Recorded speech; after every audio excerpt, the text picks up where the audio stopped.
Good afternoon, everybody. Welcome to the Building Blocks Podcast, Episode 3, which today we're going to talk about mental health in construction.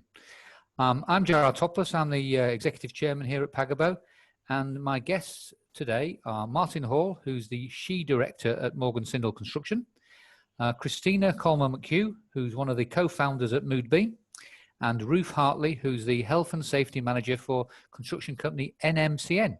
So before we sort of get into the agenda, I'll just ask them all just to introduce themselves, say a little bit about what they do and who they are. So Martin? Good afternoon, Gerald. My name is Martin Hall. I am the SHE Director for Morgan Sindall Construction. Morgan Sindall Construction are a UK-wide construction organisation, part of Morgan Sindall Group, and our primary work is education, health and defence, covering all aspects of the UK. And my role is full responsibility for all aspects, safety, health and environment. Fantastic. So that's a great intro from Martin. Christina, do you want to tell us a little bit about yourself and Moodbeam? I will indeed. Hi, everybody. I'm Christina.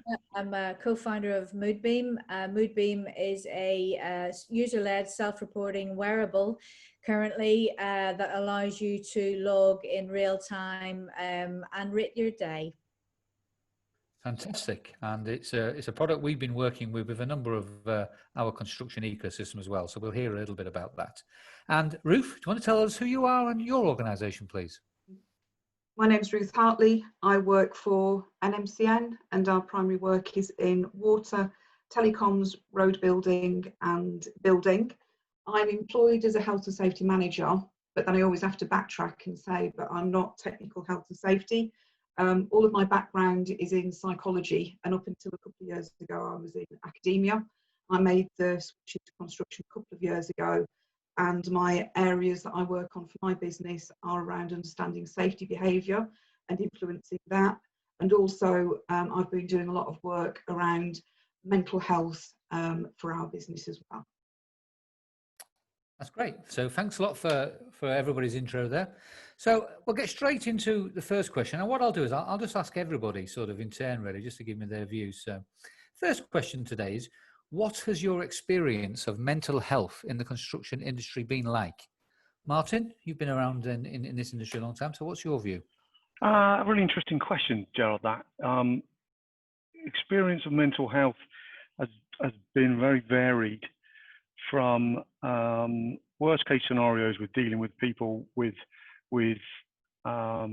significant ill health issues in our own staff or people coming onto our projects with our supply chain, through to obviously in the last 3 years a massive tidal change in the way we deal with mental health and the way we respond to people, and the biggest challenge of removing the stigma around mental health and actually getting our lads. We're predominantly a good 95% male dominated industry, and obviously most of those weren't particularly comfortable with talking about mental health, and that I think the experiences I've had personally have always been of quite supportive nature, but you do need to have the confidence to talk in the first place.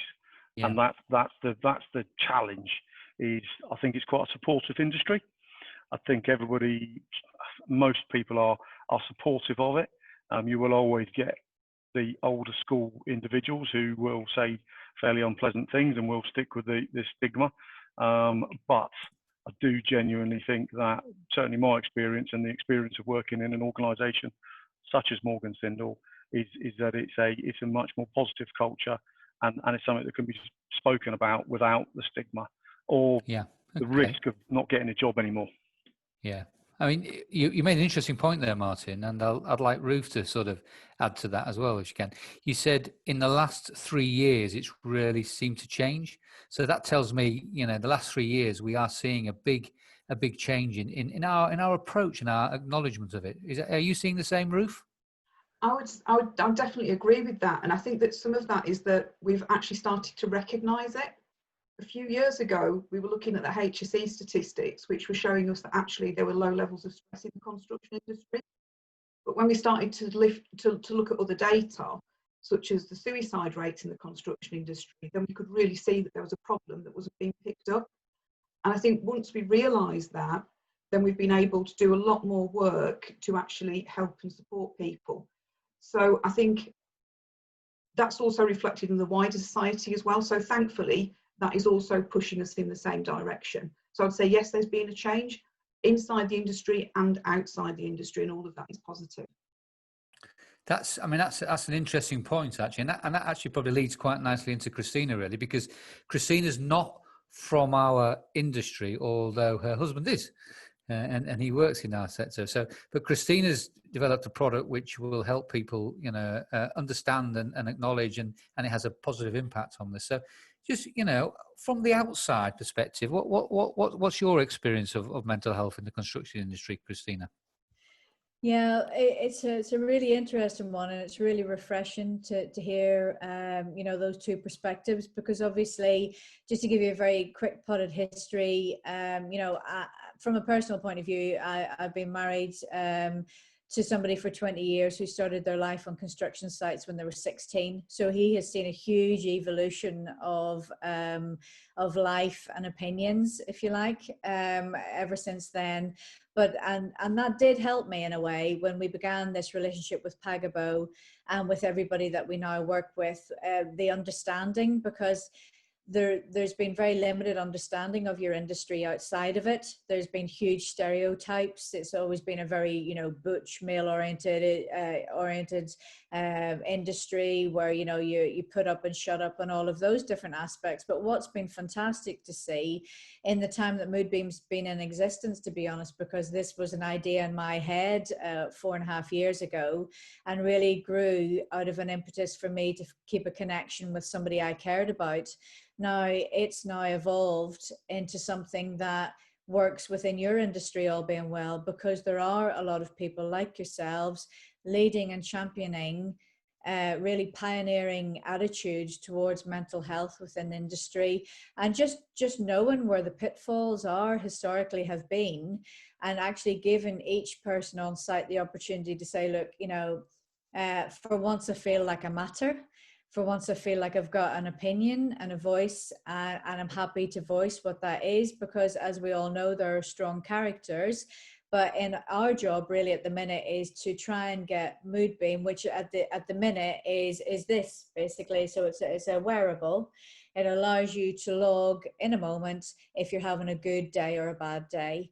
And that whole sort of self-reporting, user-led element is actually really powerful for somebody who's maybe perhaps never wanted to give an opinion, or maybe felt like their opinion didn't matter. So actually with the the experiences we've had so far, and it's evolving again, and we can talk about what it now is going to look like on site for anybody wearing one, is the fact that for the first time ever, somebody has turned around and said, look, I work in groundworks, but I actually feel like I've got as much of an opinion as somebody in a hard hat in an office. And that to me was everything, because that means that now we start the conversation, and it's, as Martin said, for somebody of a certain age, you were told not to say anything. But now obviously that is changing, and it's got to evolve and turn into something that actually means that the opinions decide the route of all travel, really. Okay, so that's that's a great, I've seen what Moodbeam can do to help.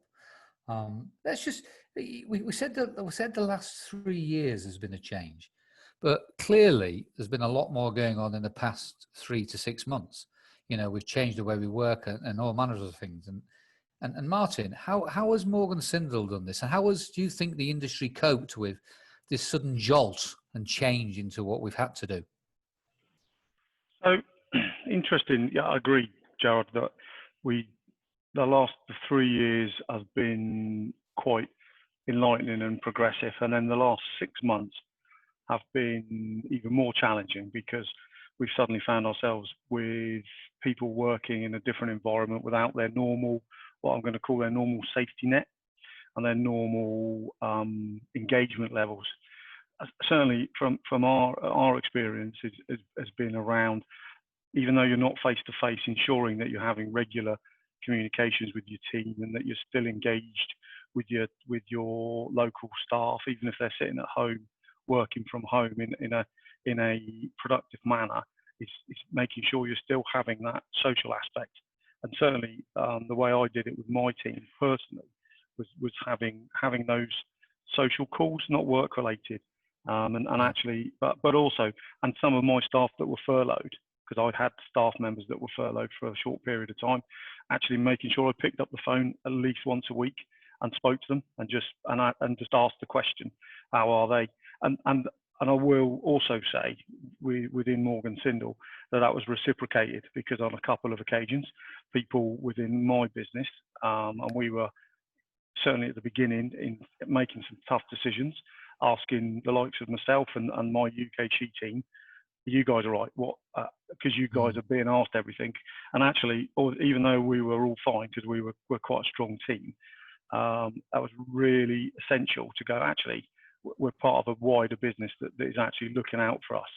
And we continue to do that, because we find ourselves in situations with localized lockdown, with shielding, with people that have other ill health issues associated with the pandemic, and that the additional pressure and the additional stresses that has put on them, and the government saying we need to get back to work, and then maybe some of these people haven't been out of their house since April, and all of a sudden we're introducing them back to the workspace. So it's about bringing them in slowly, making them feel comfortable, and generally, my experience, once you bring them in and you show them that it's good and everything is safe, and they suddenly relax a little bit. But they are like cat on hot bricks for the first visit. I think, I mean, you some great points there, and the bit I stands out for me is that social piece. I mean, it 10 years ago, you really wouldn't have taken a lot of interest in people's, how are you feeling and all that. It was all about getting the job done. But I've noticed that is happening a lot more now, because we need to understand how people are feeling inside our teams in order to be able to work and achieve what we need to do. Are you finding the same, Ruth? I mean, do you have those sort of conversations now in your meetings? We do, definitely. And I think when we first went into lockdown and we were all trying to find our feet, I noticed it very much so that people were starting to say, well, how are you doing? What's going on for you? And even people phoning me up and saying, how are you, Ruth? You ask everybody else how they're doing, but how are you? Which I thought was fantastic. That's a nice thing for them to say to you as well, isn't it? It's lovely. Having a site manager phone up and say, how are you doing, Ruth? I think it made my week, that did, not just my day. So I think that has got the message through that we are looking after each other better, because this shows that the work that we've done over the last few years has made a difference. So when we do go into crisis, we're able to use the skills and behaviours that we developed to help manage our mental health and look after people better. So I think that has been successful. I'm sure Martin found something similar as well, because I know they've done a lot of work. But I think it's also appreciating that when you go into this situation, you are going into a somewhat unknown, and then reacting to that. So we did a lot of reactive work at the beginning. We got a lot of mental health advice out to people about looking after themselves, not being isolated, getting online and talking to people. But also we had to recognise that our site guys who were still going out to work were also scared, because they didn't know what was going to happen with the situation. So we had to look after the people who were still going out to site. A small number of people stayed in offices, so we had to look after them as well. So there was all of those different groups of people you need to account for. I don't know if you've been told about our Providence app. So we monitor people on a daily basis, and we were certainly doing that quite quickly once we started getting into the COVID situation. We've now stepped it back down to once a week, monitoring people's mental health. And that enabled us to spot people who were really struggling very quickly. And we had a central team who was then making phone calls to people to check, do you need support? Are you aware that we've got an employee assistance programme? Are you isolated? Are you on your own? And then making ongoing phone calls to check on their well-being. So I think that putting those things in place very quickly with the use of technology is really helpful. So I'm sure Christina has had similar experiences with what she's been doing, with her work as well. So it kind of all ties across the businesses. We're doing slightly different things and similar things, and all getting to a similar place, I think. Yes, I mean that app that you had, was that the principal thing you were doing to actually address the issues by the workforce? Or did you do anything else? We did a lot of other things besides. So we set up toolbox talks and things like that, and they weren't just for site people.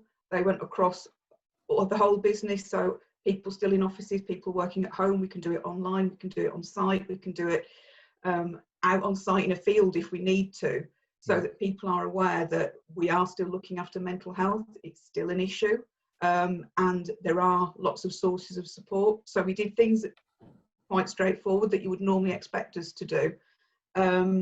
But the Providence app was something that was new and different for us. And I think the most important thing about it was that we could see people very quickly if they were struggling. So if somebody said, I am really struggling, I'm scoring my mental health as a score of 1, which is the lowest I can possibly score it, then we can get somebody to speak to them very, very fast. Yeah, okay. So I'll come on to Christine in a second about the mood beam, but Martin, just, what have you done, in terms like what Ruth has done, or what Ruth has done? Have you had any interventions? I know you work with a couple of charitable organisations around building mental health awareness and strength. So, do you want to give me a couple of specifics for Morgan Sindall? Yeah, so absolutely. We haven't so much got our own in-house app, but what we have done is a lot of work around continuing to advertise and push our strong links with Lighthouse Charity and the Lighthouse Construction app, which links us in with the Building Mental Health Charter that we signed up to, and I'm a guardian of the BMH charter with some colleagues from other industries. One of our biggest challenges, or one of our biggest drivers, was to just refresh everybody and give some basic guidelines about mental health, and just remind everyone about our employee assistance program, make sure that our managers were asking the right questions, and I know not every one of our managers will always ask the right question, but by making available things like the Lighthouse Charity app, the support that we get with our employee assistance program, the support we get through our works with Mind, as the mental health charity, and then obviously we've played lightly with things like Moodbeam. We have very lightly touched it at the moment, on the insight of keeping going, and one of our biggest challenges, and just echoes what Ruth said, was we had 2 different cohorts during the pandemic for mental health. We had the site management that were at the beginning afraid and scared, because we didn't really know what we were dealing with to all intents and purposes, and we were taking all the guidelines from Public Health England. And then we had the people that were furloughed and all were working from home, and then slowly the site management became much more consciously mature about how they were managing both the pandemic and their own mental health, and it became business as usual. And then our next challenge was the people that weren't perhaps getting out as much, working from home, maybe getting their shopping delivered, and then all of a sudden it was almost like that outside world was quite a scary place, so they decided to stay in. And those individuals were ones that we've had to very gently coax, and such examples will be one-to-ones. So I actually have a one-to-one with somebody tomorrow, just because they don't really sound very comfortable with coming back to work. So I'll just have a one-to-one and just talk through what we're doing, how we're doing it, and if needs be, I'll be there for their first day, just to spend some time with them, and show them that it's okay. And we're not trying to underplay the hazards, and we're not trying to underplay the mental health, but just giving that support network without the need for massive intervention. But we have the ability to call on our mental health provision through our providers if needed.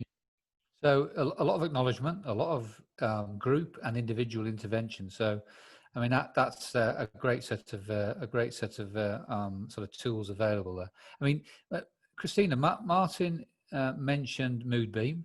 So just sort of quickly, just tell us a little bit about what you're doing on site, and because you're working with Morgan Sindall, you're working with Wilmot Dixon, you're now working on HS2. And you're working with quite a lot, actually. So do you want to just give us just a quick insight, please? Yeah, of course. Yeah, I think the biggest thing for us at Moodbeam is that we are working with the likes of Martin, and people who have been working very, very hard for a long time to break through, this element of, stiff upper lip. And it's the fact that we can now work with the construction industry because that level of support is already in place. Equally, we've worked for a long period of time to make sure that the technology works and it's really simple to use and it's really simple to understand.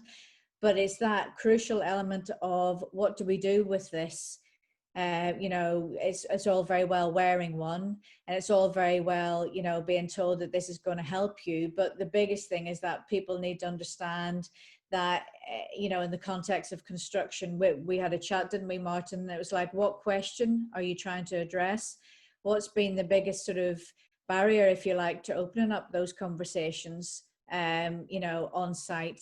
And it's having that understanding, because really, before we even put one on somebody's wrist or clip on, as they are now, before they're in use, they need to sort of understand that this is actually going to give them an opportunity to feed back.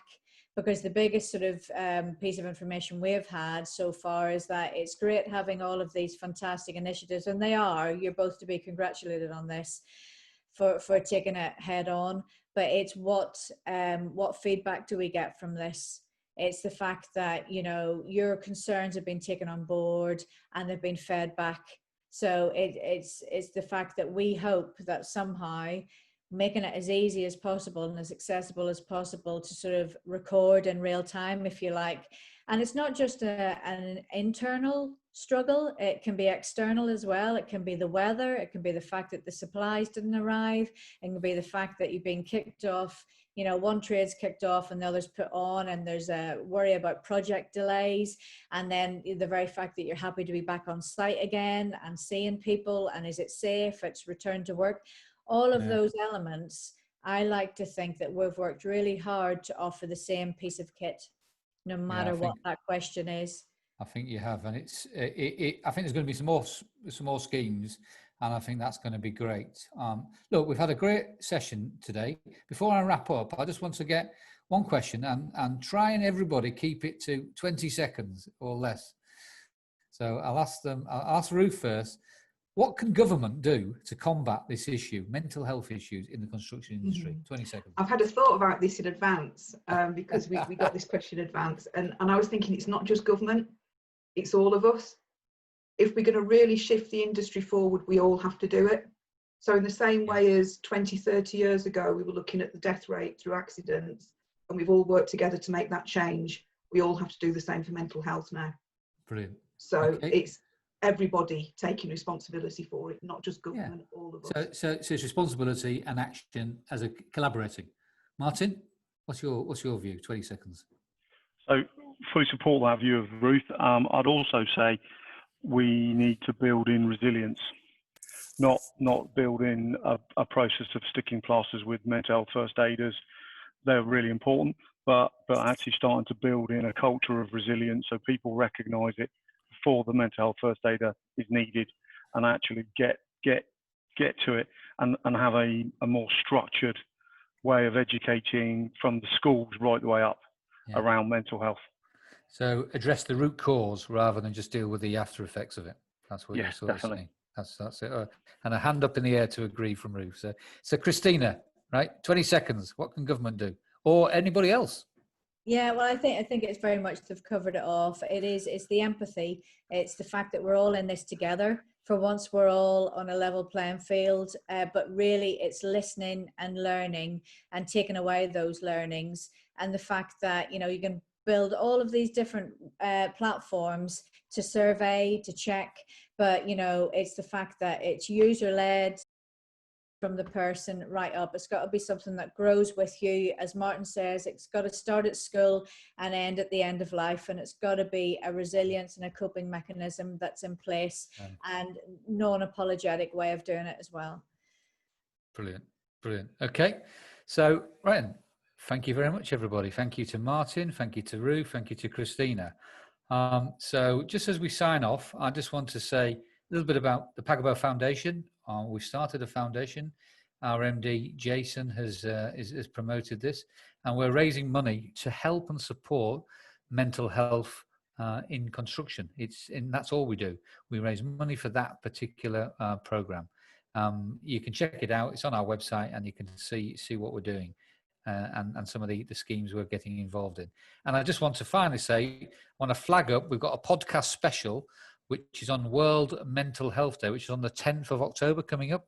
And we're going to have Jason and some of our trustees on the foundation available for that. So if you get the chance, keep on. And then this is number 3 in our podcast. So there'll be a number 4, a number 5, and a number 6, because we really do enjoy doing these. So thanks to everybody for tuning in, and look out for the next one, and look after yourselves and your people. Thank you.